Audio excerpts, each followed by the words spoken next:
Hello friends. We wanted to bring you up to date on all that has been happening in the building over the last several months. I know many of you are curious, but before I go any further, let me just say we miss you. It is hard not to be together, to be gathering as a whole church on Sundays and during the week.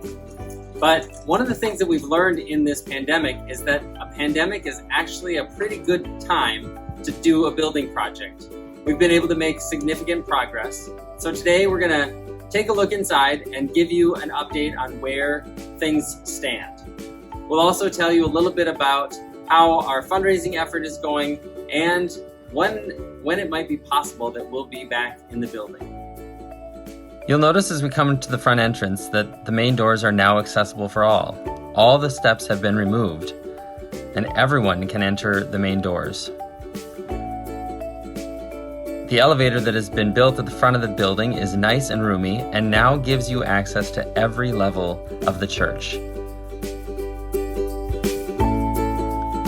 Some of the most significant transformation is happening in our sanctuary.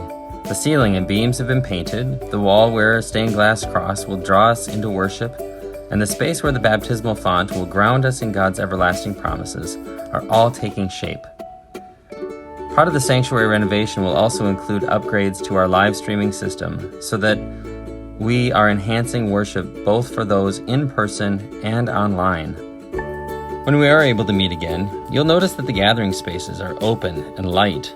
The new space at the front of the building will remind us that God has called us to be a downtown church as we look out over the city.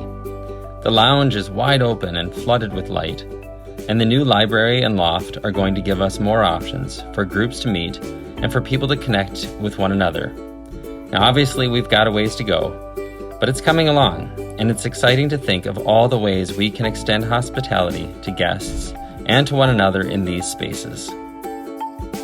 There's still obviously a lot of work to do, but we couldn't do this without you. So thank you. Thank you for your above and beyond generosity to the Our Church, Our Future campaign. In so many ways, this project is meeting and in some areas even exceeding what we dreamed together over the last few years. Just a reminder that this is a $4.8 million overall project. So far, 316 households have given a gift to the Our Church, Our Future campaign. And that totals just over $1 million.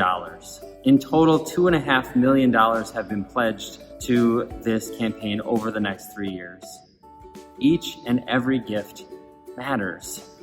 You might be wondering, when is this all going to be finished? You can expect that the work will be done on the main floor at the end of September. And the roof work and the parking lot should also be done about then as well.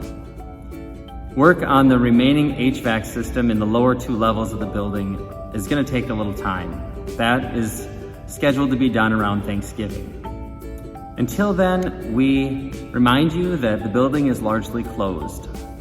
We're going to open up the space for Luther College and for Rainbow School because we believe in the ministry and the mission that they are doing, and we are strong partners with them in that. They'll be opening classes in September. We don't know exactly when we'll plan to worship in person again. That is kind of beyond our control at this point, but we will keep you posted. And when we are finally able to worship in person, you can guarantee that we will have a celebration. Once again, friends, thank you. Thank you so much. Together, we are building bridges of understanding and peace, and we are reaching out with compassion, and we are sharing the hope of Jesus. And as we gather back in this place, we'll be able to do that even more so.